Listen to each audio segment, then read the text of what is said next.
The last thing you want is for something to go wrong with your plumbing, but it happens a lot. And the last thing you want when there's water spraying all over your kitchen or your toilet is overflowing is looking up reviews on which plumber you should call. So let me save you some time. Call the Art of Plumbing. They're always on time. They can locate the problem and fix it right away. They even help with solutions to stop any future problems. Save time.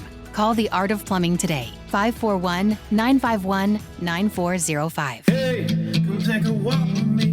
Not like you used to do. Do something different and put yourself in other people's shoes. Open up your mind and open up your eyes and change your direction, change your perspective.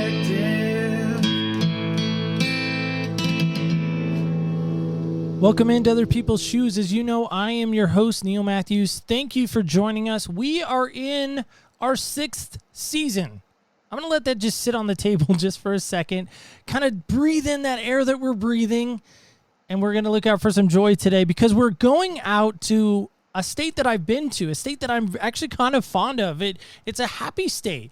It's the place where dreams and magical things tend to happen. It's this great state, the Sunshine State, right? It's Florida. It's fun to go to Florida. I've been to Florida twice, both times Disney World. One time in particular, actually, I ran through SeaWorld in a gingerbread costume. More on that maybe down the way, but help me welcome in my guest today from the great state of Florida. She is a mom, she is a wife, and she is just in love with this little guy named Samuel. And we're going to hear all about Samuel today, so I hope you will welcome in my guest, Evelyn. Evelyn, how are you today? Doing great. Thank you so much, Neil. Absolutely. So it's fun to go to Florida. Now, I know you live there like all the time. So when I talk about going to Florida, like I think of vacation, but when you think of Florida, what comes to mind?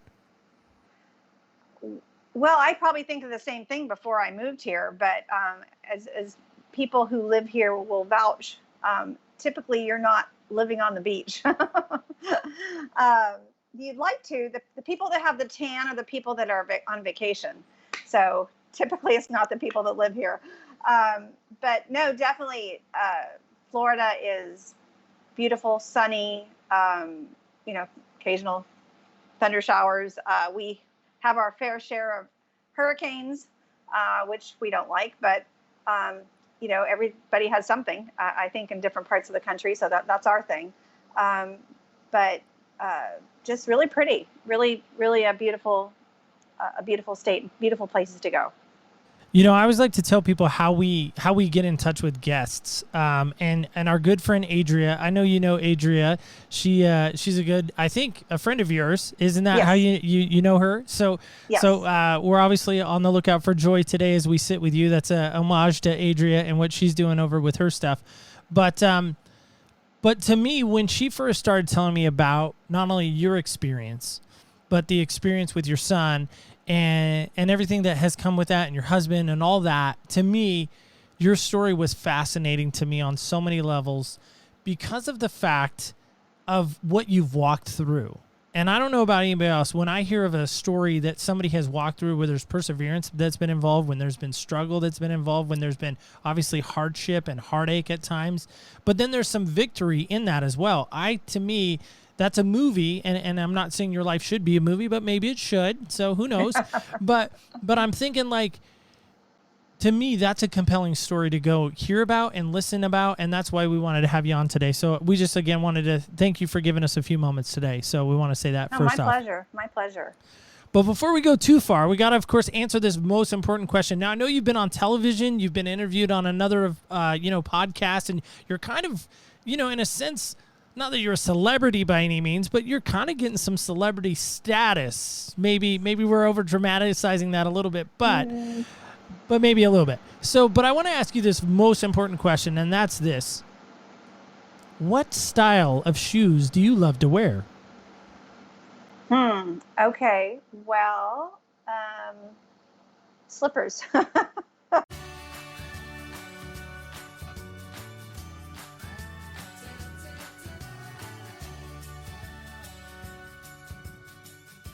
We are now in Evelyn's shoes. Are you a slipper girl? All right, house slippers. All right, I like house slippers. We can get into house slippers today. Now, typically we do ask like what size you wear, but I've heard through my women fan base that they're like, you cannot ask a girl what size shoes she wears. So we'll just stick with slippers. Is there a certain style of slipper that you like to wear, like color and I like the ones maybe that can comfort? go indoor, outdoor. Okay, so you're an indoor outdoor, so it doesn't matter, right? Yeah. Okay. Would you? Plastic soles on the bottom, and the ones I have now are these ones that have a pink bow on top. So that gives you an idea. All right, we got a pink bow on top. I like that. That helps us visually kind of get there with you. So that's great. So going back to this, like our season has been centering around this idea of what happened when. So help us go kind of back in the time machine, if you will. I love the movie Back to the Future for that reason, because they go back in time, right? They try to fix some things that went wrong. And maybe we're not going to fix some things that went wrong back in 2005, but take us back to what happened when August 2nd, 2005. What happened when? What happened when in 2005, in August 2005, is an answer I think most moms would give, but I was not having a most mom kind of experience. My son was born August 2nd, 2005. It was a scheduled, planned C-section, and it was kind of tense, I would say, because my son was he had a diagnosis that was considered not compatible with life. At the time of his birth, we didn't know exactly what that diagnosis was. We found out a couple weeks later, but there were major suspicions on there's going to be an issue. Not sure how long your son will live. Could be a few minutes, could be a few hours. I don't think they said days, but and at that time in 2005, there was not the information technology that we have today. Just to give you a perspective, to give your audience a perspective, there was no Facebook back then.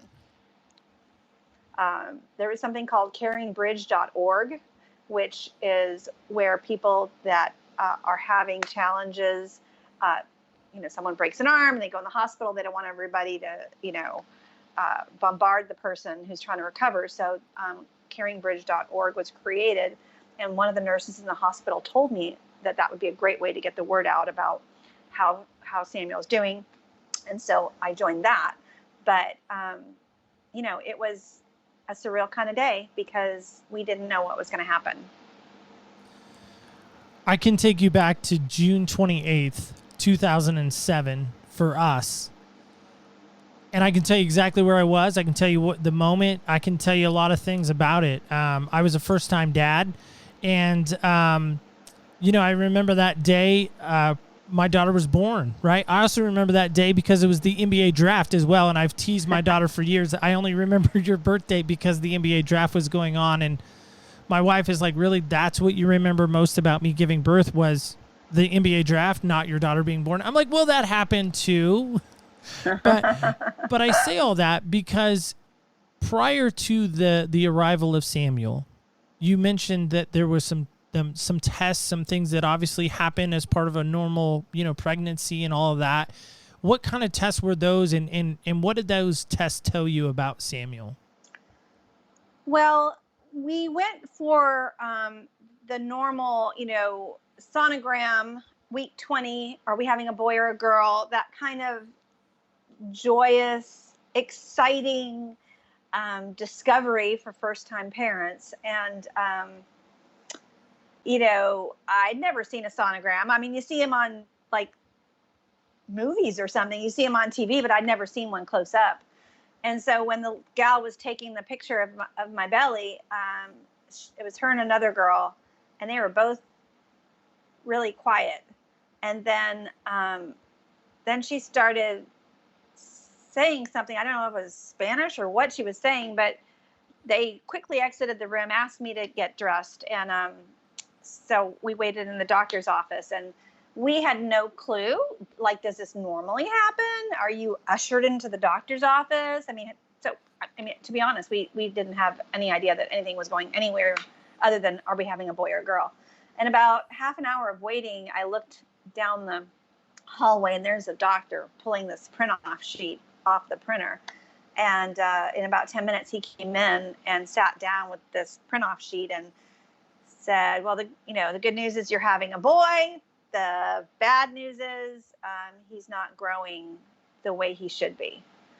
And so we went from that euphoric kind of joy of our firstborn is going to be a boy, and then it kind of went crashing down to there's something wrong with your baby. And I will be honest with you, at that point, I'm thinking, okay, so, but isn't that what children do in the womb? They grow. So yeah, maybe he's growing a little bit behind, but I'm thinking, he can catch up or whatever. But he suggested we have a high-level sonogram done somewhere. That he would perform the high-level sonogram. I had a hard time wrapping my brain around what he was saying, and I actually had a bit of disbelief that went along with that. So I did decide to get a high-level sonogram, but I was trying to get it to dispute what he was saying, and I didn't want to go to him because it wasn't that much of a joyous experience after the news of something's wrong. And so we went to a different doctor, actually about an hour and a half away from our home in Orlando, and we had somebody else take a look at little guy. So you lost some faith in the doctor from the sound of it. Absolutely. Okay. I don't want to put words in your mouth, but that's what I'm hearing you say. So it was. So now you drive. What would you say? Like about 90 minutes down the freeway or so. So you go 90 minutes down that another direction, not only in more ways than one, right? Another clinical direction, but a second opinion almost, right? And so with that, I'm thinking to myself, what's that car ride like as you're going down the freeway? Hopeful. Is it hopeful? Okay. Yeah. Now, obviously, you can't speak for your husband, and I know he's got a hectic schedule. That's why he couldn't join us today. But what do you think his mindset was at that moment too? Could you speak on his behalf maybe a little bit, because you guys have obviously probably had some conversations about that, I would imagine. Yeah. Okay. I mean, I think my husband and I were totally on the same page, and experiencing a lot of the same things, to be honest with you. So it was very similar. Just that whole disbelief thing, and he was going through his own grappling with it, but I think the grappling was similar for both of us. So going to the second the high-level sonogram, it was more well, let's just disprove this. I mean, it was, I don't think we were going there expecting bad news. I think we were going there to have the tables turned and say, look, it wasn't what he said, or it wasn't as bad as he said, or, little guy's going to grow. But we were, we were really surprised. It was totally opposite of what we were thinking, but it's a really good question, because on the way there, we were hopeful. Yeah. So you get there, you get the same, I'm guessing, same type of diagnosis, or maybe something similar, that, hey, no, you don't. No. Okay. So what do you get? So we get there and we go into this waiting room, and, it's by a major hospital there. And the waiting room just, you can get the sense of the room, right? When you walk in a room. Oh, you can judge the room for sure. I've been there a time or two as well. Yeah. But yeah, speak to that. Sad. I mean, one woman had tears in her eyes over there, and there was a child playing by her ankles, but she was clearly pregnant. And you're like, what happened there? I mean, everybody in that room had a story. I did not have to wait long in the waiting room. They brought me back, and I had the high-level sonogram done, and there were several nurses. I believe there was a couple doctors, and they did the sonogram. And afterwards, I'm still in the room, and the doctor says, he just says, I'm really sorry, but this looks like it could be a lethal diagnosis. We're going to have you talk to the genetic counselor here in a few minutes. And he just put his head down and left the room. And I'm just kind of going, okay. And then one of the nurses came and she unhooked, the probes and what have you. And it was kind of a feeling that I was kind of insulated. Like I heard what the doctor said, but it kind of rolled off my back a little bit, like water, on the back of a duck. And I looked up at the nurse and she said, I really feel a sense of peace, like there's an angel in the room. And, when you're in that kind of intense pressure cooker kind of circumstance, to have somebody say that to you, you grab onto it. I was like, because I did that kind of the kind of peace that I had in that moment was, like I said, I was insulated. It was like little, ricocheting off me. Yeah, like you can say what you want. I didn't take it in. I didn't internalize it. I go, okay. The doctor clearly looked upset. And then we went back to talk to the genetic counselor, and that's where we found out some more information. And what did you find out? So it was that Samuel, which we hadn't named him by then, but Samuel means God is heard. And I was just going to get to that, but you stole my next question, so that's okay. Yeah. But God is heard. Yeah. Okay. God is heard. And so he said, your son could have 3 different types of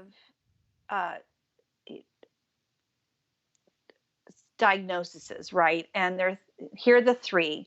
And he went over each of the 3. And as he's going over each of the 3, I'm thinking in my head, okay, which one do I want him to have? Because, which one does he have the best chance of life at, that kind of thing. And then he did mention abortion at that point. And my husband and I both were like, no, absolutely not a consideration. We're not going there. And the doctor was actually very kind and respectful and left it there. And then he said something else to go along with what the nurse said. He said, do you have faith? And I started tearing up because no doctor had asked me that yet, or nurse or what have you. And I said, yes, we have faith. We absolutely, both my husband and I, my husband's nodding, we have faith. And he goes, hold on to that. And so that ended the meeting. And we left. And then we went to lunch because it was a long meeting. It was like a morning meeting. It was going, and it was like, we must have been in there 5 hours, something like that. I mean, it was a long time. And we were eating at lunch, and I thought, I just really had that peace that was protecting me and insulating me and keeping me. I wasn't freaking out, right? It was just taking all information. And I thought, I should really tell my husband about this peace that I had. I'm like, I wonder what he's going to think. Like, what do you mean? But I told him, and he looked at me, he goes, yeah, I had the same feeling. I had the same feeling of peace. So we both had that peace at the same time happening to both of us. I think that's really key. Like, we weren't lopsided, right? It was like we were just on point with each other. They did hand me a brochure when I left, something's wrong with your baby brochure, and I got to lovely read. The ride home was, reading that. But I think that gift that we received, that gift of peace, sustained us through everything that happened. I mean, I'm not saying that I didn't have my wobbly moments, right? But overall, it was really such a beautiful thing. I want to go back to 2 comments you made there. First comment, the nurse saying, felt like there was an angel in the room. Yeah, she did. What did that feel like? And I know our feelings aren't supposed to be facts, but sometimes, man, they sure as heck feel like facts, right? I know they can betray us in some respects, but in that moment, as you're getting unhooked, she makes this statement. What do you think she made it just try to give you comfort, or what do you think her motivation was to say that? I think she actually believed it. I mean, it wasn't, I think she was experiencing it as well. It wasn't, she was looking at me and I wasn't freaking out. I must be peaceful. I don't think that's what it was. I think she was actually experiencing it herself. And when you look at it from her perspective, she had been a nurse in that place. Remember the lady crying in the, waiting room? I mean, she's probably been through this scenario hundreds of times. And for her to come out and say that to me, and I've never really contemplated this, so good question. On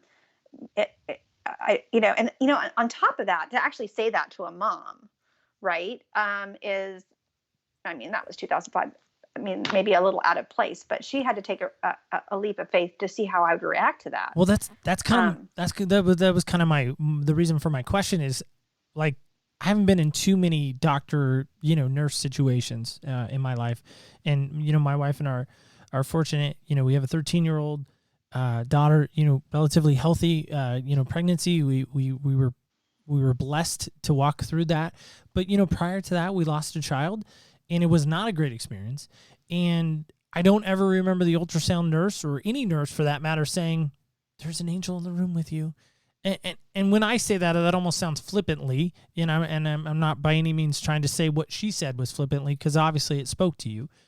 But I'm just saying, I don't ever remember a nurse ever having that type of compassion for me in that moment, with me and my wife, or even in my own personal experience with personal health. So that's why. And plus, again, like you said, 2005. I mean, even back then, it wasn't probably one of those things people really spoke about or even shared about. But the next one I wanted to key in on was that doctor. Do you have faith and hold on to it? That's his prognosis or diagnosis, right?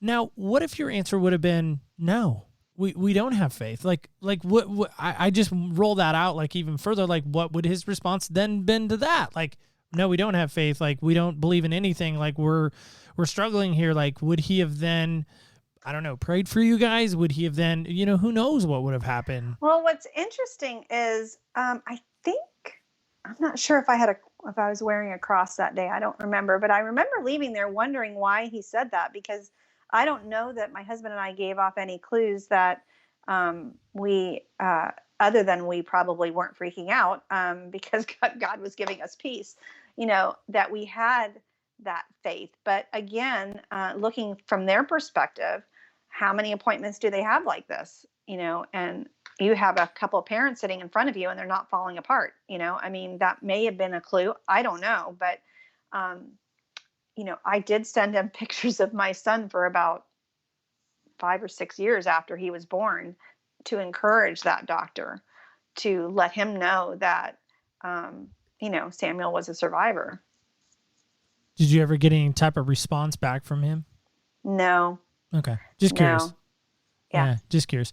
So fast forward now. So obviously this is at the 20-week mark, right? Do you go 20-ish, 25-ish. Okay, yeah. so 25-ish. So do you go full term with him? Yeah. So any mom out there that knows you, the closer you get to the, end of the pregnancy, the more times you go to the doctor. So when we would go, I took my husband with me, and there was one appointment in particular. They were trying to get me to come up with the birth plan, which, I'm a pretty intelligent woman. I've written books. But for some reason that was not computing. I didn't understand what they were trying to get at. I do now. But I'm like, no, I'm not. I don't know what you're talking about. I'm not making any decisions. And the doctor got frustrated and said, stop talking to me, and started talking to my husband, and said, well, if you don't make a decision, we're going to have to fillet your wife open. And what she meant was emergency C-section. She did not say emergency C-section. At that point, I'm lipped shut. I'm like in shock. Nothing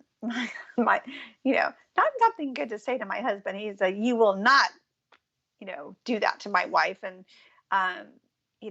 we ended the meeting, and many other meetings we had there, they talked about abortion, that we didn't want anything to do with that. I'll jump to that in a minute, but back to this scenario. So, we left the doctor's appointment. My husband and I are in the car, and I'm like going, I do not want that woman delivering my child. You know, I mean, because in my mind, you have to believe the child will live. And I didn't feel she had that belief.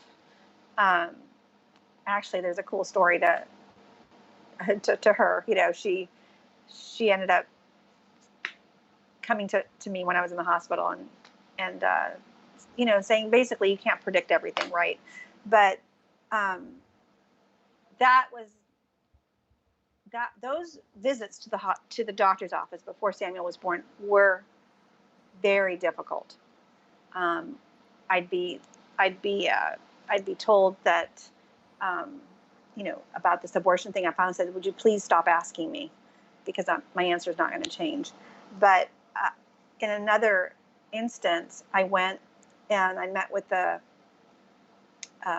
midwife, and we talked, and she let me talk about my faith, and she asked me about prayer, and you know, I'm tearing up. I said, "I'm sorry, I'm crying." She goes, "No, you're pregnant. You can cry," which, you know, I'm full-fledged German. Germans don't cry, I guess. But crying was not something I do, but I was doing it. And she said, she suggested I can have somebody in the room praying with me when Samuel was born. It was really this wild, very comforting appointment. So I left her to go check out. And the lady's sitting at the counter, and my medical records are there. And it has a big, has this high risk written on it. And she goes, "Well, why did you meet with the midwife?" She goes, "You know, it says you're high risk." And I'm like, I don't know why I met. I was told to go to this room. I went to this room. There she was there. And it was, thank God, right? Because she was so comforting. She was giving me resources. I could talk to other moms and everything. It was just really amazing. And she goes, okay, well, you know, and under her breath, because she didn't say it out loud, but I heard her. She said, "You weren't supposed to meet her. You weren't supposed to see her."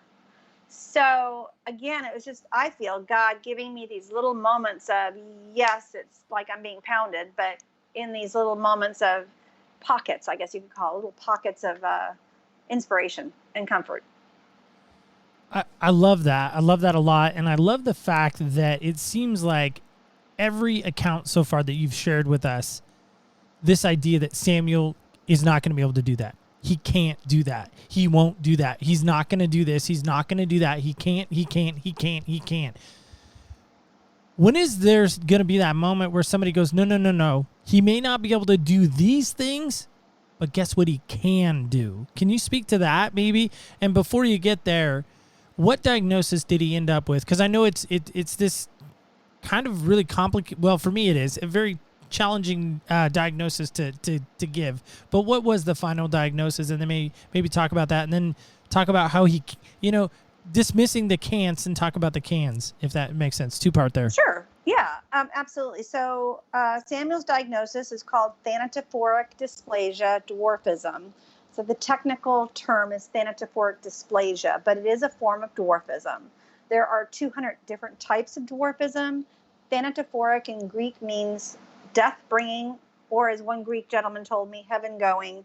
So, you know, survivability is not listed in that diagnosis. It's a not compatible with life diagnosis. So they did not know for sure that that's what Samuel had when I was pregnant. And I actually didn't want them to know for sure. I did not have an amnio because I wanted everyone to give him the best chance at life. It sort of goes back to your question about when are they going to say, what can he do? And I didn't want them to have a preconceived notion. There are no survivors of this diagnosis, and so we're just, you know, oh well, we're going to wash our hands. Let's not do anything.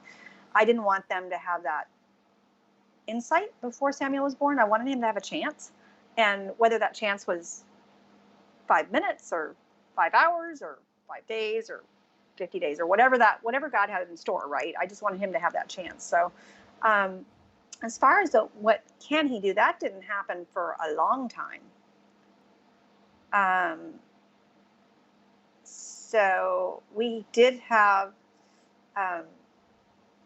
we had one doctor that came in the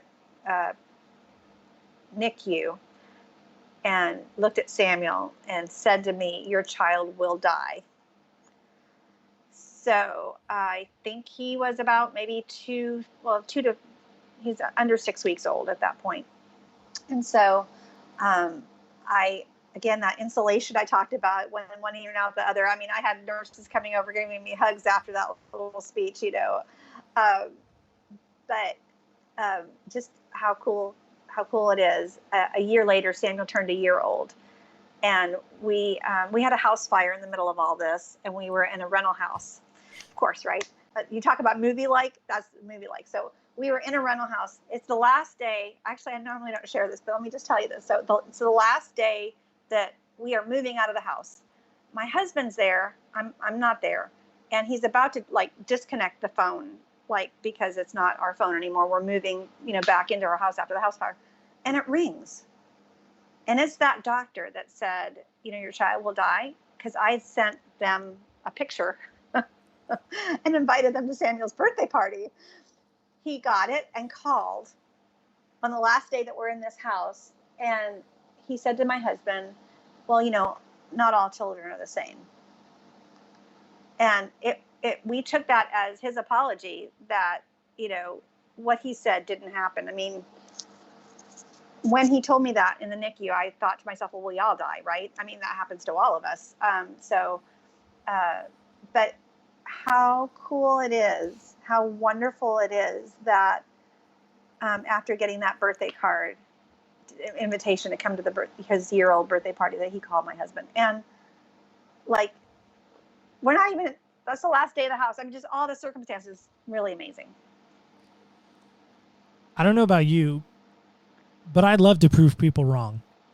I actually take, which I know we're not supposed to have maybe pride as believers, and we, there's some struggle with that probably on my end, but man, the minute somebody tells me, Neil, you can't do blank, whatever that is, fill that in, my mind immediately goes, really? Let me show you I can. Let me not only show you, but I'm going to make you feel like the horse's backside when I do it. And I'm going to make sure everyone knows that you said I couldn't do it. I'm going to make sure everybody knows along the way you were that person that said, nope, you couldn't do that. And I don't know, that's an ego thing for me. And I'm not saying, Samuel has an ego issue. I mean, maybe he does. I don't know. I don't know him very well. But my point is that as a mom, hearing that kind of day in and day out, not only for the first year of his life, I would imagine, but now he's how old now? Help us with that. Today, he is 14. He'll be 15 next week. So in this 14, 15-year journey with him, I'm thinking along the way, you've had so many people say, can't. And all along the way, you're saying, actually, no, he can. Look at this. Oh, no, he can. Check this out. No, he can't do that. But you're right. He can't maybe do that, but he can do this. He can do that. He can do so many of them more amazing things. So speak to me, if you wouldn't mind. What are you most proud of that he can do? Well, the can't thing you're talking about, or wanting to prove people wrong, or, basically it wasn't me doing it. It was God. God was showing up, right? 100%. Yeah, 100%. It was not me. It was, we were just, when we took Samuel home from the hospital, just to touch on that, to give you a picture. So we went to doctor's offices by ambulance. Okay. He was on a ventilator, a G-tube. You go in the ambulance, you go to the doctor's office. We wait in the ambulance till the doctor was ready to see him, and then we go in. I mean, it was surreal. So, he that first year he wasn't eating by mouth. He eventually started eating by mouth, and he took to it like a duck to water, man, no problem. They said, vocalizing over your trach, over your ventilator. He was vocalizing over his ventilator. You're not supposed to do that. You're on a ventilator, and you normally don't eat by mouth on a ventilator. Normally, some do. I mean, Samuel did. So there's a lot of those things going on. But I'll never forget somebody who did believe in my son, and that was his respiratory therapist, his home respiratory therapist. And he would say, yeah, when he gets off the ventilator, let me know. We'll have a pizza party. And I would look at him going, now this is me now. I'm going, okay, you know that the children that are on this diagnosis, they don't get off the ventilator. There were no cases of children not needing a ventilator with this diagnosis at all. I mean, I heard some stories where a couple of children were off for maybe a couple of weeks, but that was it. And so when he said that to me, he actually had more belief than I did at that moment, because I was looking at the diagnosis. I was looking at the circumstances, right? And seeing, and I guess after a while you start to believe some of this stuff. But then his lung doctor started doing little trials. Like, we'd go to the doctor's office and he'd separate Samuel's tubing, and I'd be like, what are you doing? You're not supposed to do that. Stop it. Don't do that, right? And he'd look at me and he'd go, well, I'm doing a test. And my husband would look at me like, okay, let the doctor do what the doctor's going to do. And I'm about turning blue, passing out, kind of like, and then we're talking 30 seconds, maybe a minute. I mean, it wasn't even like, but to make a long story short, we trusted in that doctor. He had been with Samuel since the beginning. He is still Samuel's doctor today. He's amazing. And he walked us through like sleep studies and, doing these sprints of getting him off. And at 9 years old, he came off the ventilator. So when you talk about proud, I don't know if pride is the right way, but I think in the miracle story of Samuel, right, that's just his life, right? Miracles, one after the other. You live past birth, you eat by mouth, you get off the ventilator. And there's hundreds of little other stories in there as well. But that one was even hard for me to believe that he did. Did he go to pizza? Did he go to that No. pizza party? Not yet. All right. No. Well, No. maybe down the way. But my thought is too, your husband's been with you on this whole journey. He's been right there beside you, right? How long have you guys been married? So we just had 16 years. Okay. 16 years of marriage. And I'm guessing even before Samuel, there was always challenges, right? Marriages is I always say, the hardest job sometimes that we'll ever have. How has your marriage been through this process with Samuel? Has it been strengthened? Has there been times that it's been stretched? Has there been times that it's just been really hard? Could you speak about that if you're willing? It's a united front. I mean, you talk about when you were talking about, don't tell me I can't, I mean, my husband has a lot of that in him, right? He's also very can do, think out the box kind of guy. And really the kind of things that he did for my son, I mean, I could see implemented in the medical field. So the oxygen, and he came home with oxygen, a big tank of oxygen.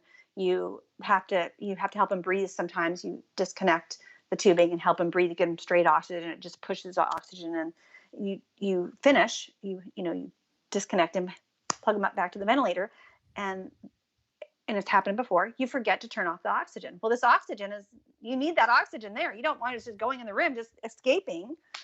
So my husband hooked up this thing to where it would go on the one of Samuel's toys. It would go on the valve, like when you turn it on and off. So when you turn it on, the toy starts spinning and making noise and flashing and whatever. So while you're taking care of the issue, when you stop, that toy is still spinning. And you're like, oh, wait a minute, I got to turn off the oxygen. So to save that resource, he hooked up a fishing pole to the IV pole, and the fishing pole. So the IV pole is straight up and down, and the fishing pole is, horizontal, and then put Samuel's G tube where he was getting feeding that first year. He was getting feeding continuously. And after that, we did bolus, like he would get 3 meals a day like we do. And he would hook a pulley, like a dog leash, up into the fishing pole, and then drop the dog leash down with the hook and hook his G tube on it so we could feed him in the G tube, and it would just hang there. And I mean, just yes, right. When he was in the hospital, said, you can't take your son home unless he has this high specialized ventilator that's practically breathing for him. And you can't take this high hospital grade ventilator home. It's never been done before. My husband's like, well, let me call the manufacturer. let's see if we can get that home, let's see. And then found out it wouldn't work, but that doesn't mean he wasn't thinking outside the box. So I think both of us together, we're a united front. All these things are coming against us, all these forces, all these things are happening. And my husband's thinking outside the box. How do we do this? And yeah, as far as our marriage, I mean, we were married and then we had Samuel, probably got pregnant about 6 months later. So, but we were dating for 2.5 years before. So I think that God couldn't have picked a perfect husband and father for my son. He's there for me. He's there for my son. But I would think it goes to the comment you made earlier. It's just that us against the world, and let's see how we can overcome this by God's grace. And really, by God's grace is a huge part of it. What do you admire most about your husband?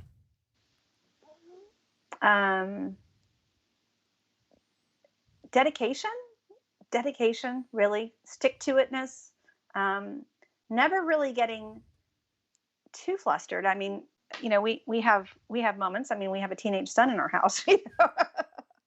Any other moms? Hey, any other moms out there have a teenage son in your house? Just saying. So my son has a strong-willed streak, and he wants what he wants, and so there's those challenges. That's probably the one thing that probably gets to him a little bit. But I guess just that positive, overcoming circumstances. So let's talk about the book. We'll transition. You wrote this amazing book, right? Talk about that, and why should people go check it out and learn more about, because I'm guessing it has a lot to do with not only your story, but Samuel's story as well, right? Yeah, I wrote the memoir. It's called Miracle in My Living Room, the story of a little man. I think at the end of the day, those first 6 months, and there's things I haven't touched on here with you yet. After you live them, you got to go back and go, wow, what was that? And it's like a Lifetime movie, right? That's just crazy. I think that, plus the other thing, that there are no resources there. I'm the only one that's written a book. And there's a reason why, right? Because you're trying to raise this child. It's pretty much all hands on deck. It took me 4 years to write Miracle in My Living Room.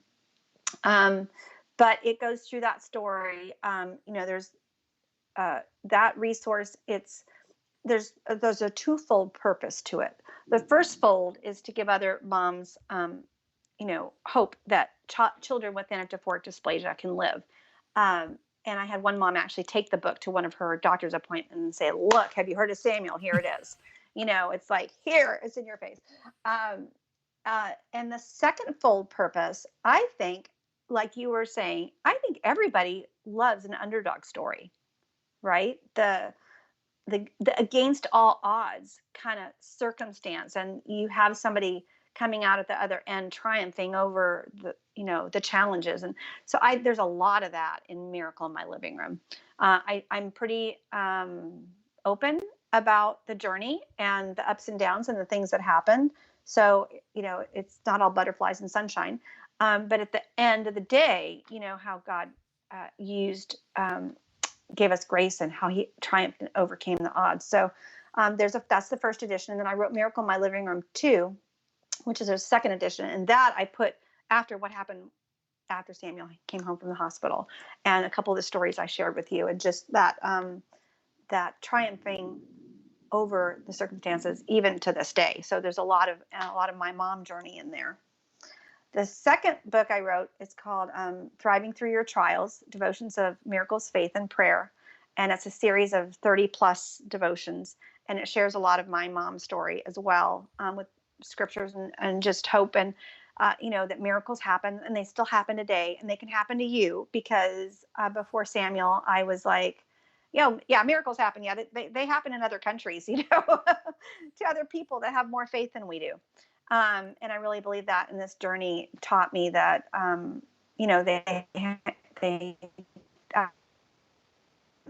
I think the devotional is a soft part of my heart, because encouragement, I think, is at a premium right now. And I think hope and encouragement are something that we all need. And if Samuel's story or his journey can do that for other people, that has so much meaning to me. I would add to that, if I can, empathy is something I think we also lack, building on what you were saying. Because I think, again, I think personally, that's what our world lacks, is empathy. We don't really take time to really listen to someone and really hear them out and hear their story. And I think that's why I was, again, just excited to sit with you to hear more of your story, and why your story to me is very exciting is because of, again, this idea that I'm sure, and again, before we even talked, that I'm sure a lot of people along the way said, you're making the wrong decision. You shouldn't be doing this. You shouldn't. They were shoulding all over the place. And I did say shouldn't, just for the record. My mom might be listening. I did say shouldn't. But but I love that. I love the fact that you did not allow anyone to stand in your way of what you were going to do, because you were at such peace with it. So I want to ask you this as we kind of wrap up. Greatest lesson Samuel has ever taught you personally? Well, really, that nothing's impossible with God. I would say that, that there are triumphs, there are victories, there are, in the midst of unthinkable circumstances, goodness can come. In the midst of unthinkable circumstances, that God can rise things from the ashes and make them bloom. And, I think that's probably the biggest message. I mean, I spend a lot of my day to day just raising little guy, right? So that time of reflection doesn't happen a whole lot. But I think, in answer to your question, I think really that nothing's impossible with God. And I have to remember that message, right? It's not, it's a daily message that I need, because we're so much in the midst of, somebody asked me the other day, what's the first thing I do when I get up? Well, I get up and I go get Samuel his breakfast. I mean, it's like, I'm not thinking about my breakfast, it's just jump out of bed and, take care of him first thing. So, but I think at the end of the day, I think Samuel is an inspiration to me that nothing's impossible with God. What do you hope his life is like, Samuel, going forward? Have you thought about down the road at all? Or do you try not to go far down that road too far? Considering he wasn't supposed to live minutes and then, hours and then days, and it's been, I don't know how many days now. It's coming up on 15 years. I'm not good at with math, so we're just going to say years. That's easier to calculate than days. Yeah. But I hear your point on that. Yeah. Yeah. I think raising a special needs child with a not compatible with life diagnosis is a little different. Somebody got on me for saying this, but he's not going to be president, right? To not put anything back past Samuel, but we all have a purpose in this world. I believe that Samuel's purpose is literally to give people joy and hope and belief that they can overcome their circumstances too, because he has. What that looked like. So last night he didn't want to go to sleep, and I mean, I got up and I looked, and he's sitting up in bed, bouncing like Tigger, laughing, giggling, and just carrying on like he was having a party in his bedroom, And if I could have tape recorded it, I would have. Oh my gosh, it was so adorable. So I had a choice: either go back to bed or join the party. So. I joined the party. I went down there and, he kept on leaning over. He wanted me to kiss his forehead and, like, love you, mommy. And, he's nonverbal. So, he shows it through actions like that. But that joy of, hello, who's laughing at 1:00 in the morning, giggling, carrying on, having a party? I think that is supposed to shine a headlight, right, on how we're to live, right? How often do we take the time to have that joy, and to laugh, and to, whether it's 1:00 in the morning or it could be 1:00 in the afternoon. People aren't doing that. So I think that's a good reminder. As far as his future, I have to leave that in God's hands. We have had Samuel in God's hands all this time. And I think in my devotional, I talk about in prayer, like what helps you. So when you go to prayer, when you need something, it's really helpful to look back at all of the prayers that God has answered in the past. And if you do that and you look how God's answered, then you can face the future with a little bit more strength, because I look back and I see he's never let me down. Has there been really challenging moments? Absolutely. But through it all, 15 years, almost now, 15 years, God has been faithful through that whole circumstance. So looking back, I can now look forward and go, I'm going to trust God with Samuel's future as much as I've trusted him with everything he's done up to this point. I think that is so amazing to have that perspective, right?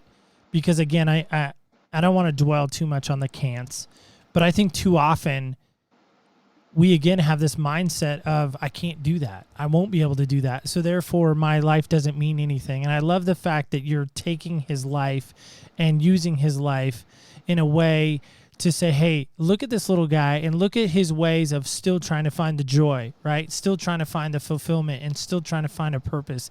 And to me, I agree with you wholeheartedly. Everyone has a purpose. Now, whether we walk that purpose out or not, that of course the choice is ours to make. But I love the fact that you're saying that. So back to the books again. Where can people find them? Where can they get them? How can they get that information if they're interested in learning more about your books? Okay, well, Thriving Through Your Trials, Devotions of Miracles, Faith, and Prayer can be found on Amazon under my name, Evelyn Mann, M-A-N-N. The memoir can be found on changeherstory.org. That's change, H-E-R, story, changeherstory.org. And you can actually get both of my books there. That's my publisher, and you can grab a copy there. If you would like, I can email you. If you want to email me, and we can do a PayPal, and I can send you out a signed copy. I can do that too. That's at evelyn@gotmustardseed.com. Because you need a faith of a mustard seed sometimes, right? A small faith to grow large things. Isn't that how that goes? I had a lady come up to me at a book signing I did, and she said, I wish I had your faith. And it just touched me that she even said that. And it goes back to the mustard seed. The fact that she wished that she had my faith, which, by the way, is a God-given thing, right? So I'm not manufacturing that in my own strength. But that is a gift of God. And the fact that she was concerned shows me that she's closer to God than she realizes. Yeah, and again, I go back to that statement that the doctor made, right? Do you have faith? How strong is that faith? So to me, that's so great and so amazing. So I'm going to give you, we're going to play a game, and then I want to give you a final thought. Is that okay? Absolutely. Can we do that together? Okay, so here, we'll play our game together. So this is the beauty of Skype now. Welcome to technology that I'm a part of. So this is my famous light blue North Carolina cup. I'm a huge Tar Heels fan. So we're going to roll this on your behalf. You can't see my dice roll because we're going to do it off camera. But you rolled a number 4 because I rolled on your behalf. It was really nice of me to roll on your behalf because you're not here. So this is perfect. And I think it's always great that I think God really dictates the dice roll, by the way. I firmly believe that. It's not me, but this is truly maybe a God thing. So here we go. Here's our game, Senseless. By the way, you do know we have how many senses there are? How many again? 5. Okay, good. Some people don't know that there's 5 senses, so I always kind of quiz people on that. We did have somebody once say, wait, there's 5? So that's another story. But you got this number, and it's number 4. It's my favorite number, but it's also a fun question. What is your favorite sound or noise you love to hear? I have a guess, but I'll let you answer it. I would say the sound of the ocean. Okay, that wasn't going to be my guess. So why the ocean? I lived on a sailboat for 21 years. So I lived on the water. I've been landlocked for way more than that, but yeah, that's why.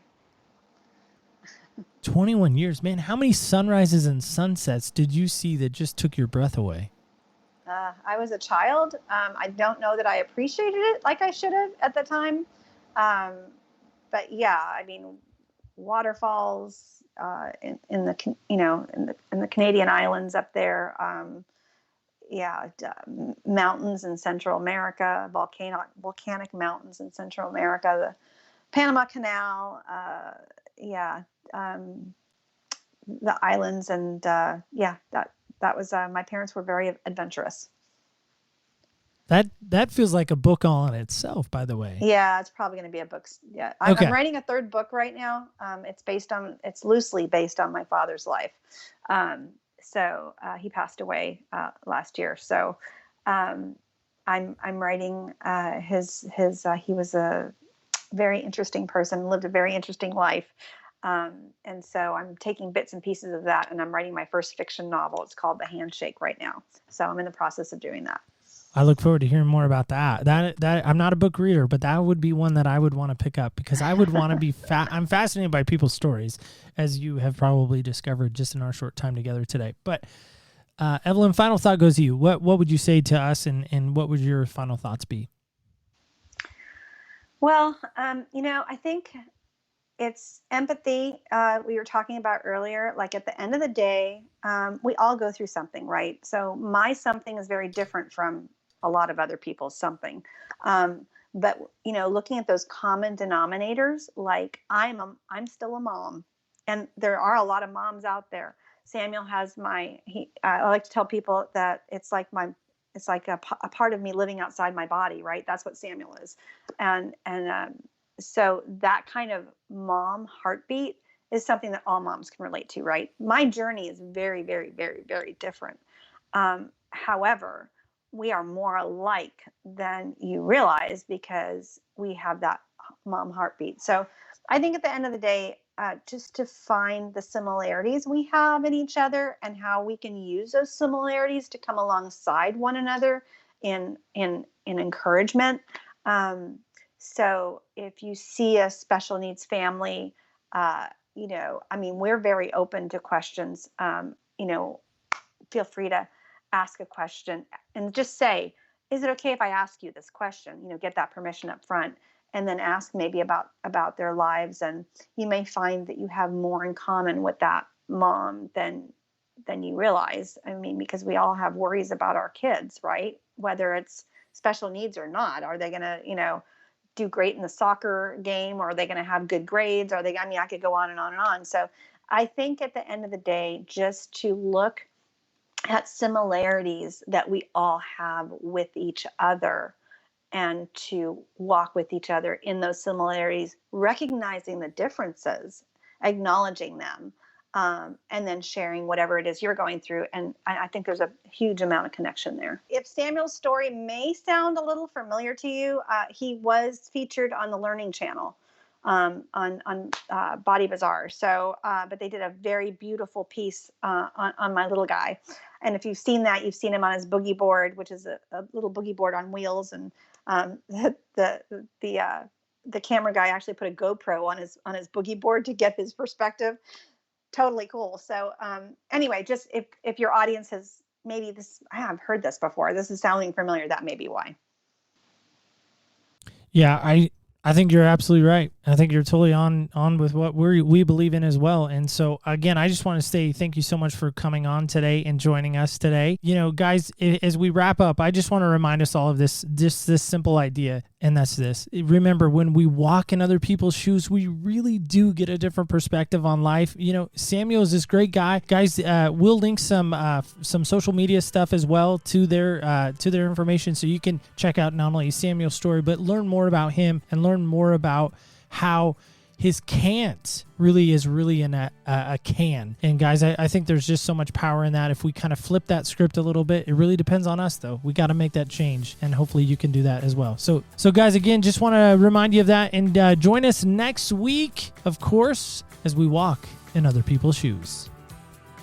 Thank you so much for joining us on Other People's Shoes today. As you know, I'm your host, Neil Matthews. Thank you again for joining us today. I don't know about you, but I really love Evelyn. I love what she was sharing about Samuel and about just his birth and everything that came along with that. And it is so hard, but it also is so rewarding to hear her story on what she walked through and what her and her husband have been through. And guys, She has an amazing story, and we're super excited. We actually got ourselves a copy of Miracle in My Living Room, the story of my little man, of course, by Evelyn. And we would like you to get your copy as well. So we, of course, have linked her information in our show notes. So if you're interested in hearing more about her story and her little miracle that is living in her living room, we, of course, would invite you and encourage you to go check that out. And, of course, stay tuned till next week. We're going to fly first class again. This time we're going to go, instead of going to Florida, we're going to go way down under to New Zealand. Here's our next guest, a little sneak preview of next week's show. You're learning the wrong way. It's do you know what I mean? It's and I think that the challenge is that when you're told all your life it's just reading and writing, it's just reading and writing, why would you ever go and search for it as a solution? Why would you ever even consider it? Our brains can only, anyone's brains can only hold on to a certain amount of information at one time. So if you believe you know something, you don't search for it, if that makes any sense. So I was just very lucky that someone... That is right, mates. We are going to go way down under. That's my best bet of an Australian accent. So stay tuned till next week as we sit down with my guest, Stephen. He's going to be talking about an amazing issue that I think many of us know about, but don't really know about.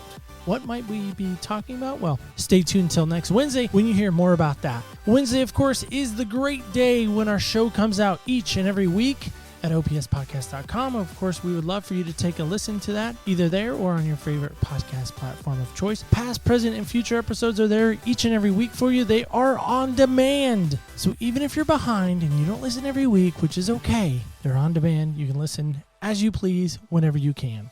Speaking of whenever you can, we, of course, would love to interact with you on our social medias. That, of course, being Facebook, Instagram, and Twitter. We, of course, would love for you to like us, follow us, and tweet us there. We, of course, do post daily and would love, love, love to interact with you each and every week there. Speaking of hearing from you, phone number, which is 203-548-7463.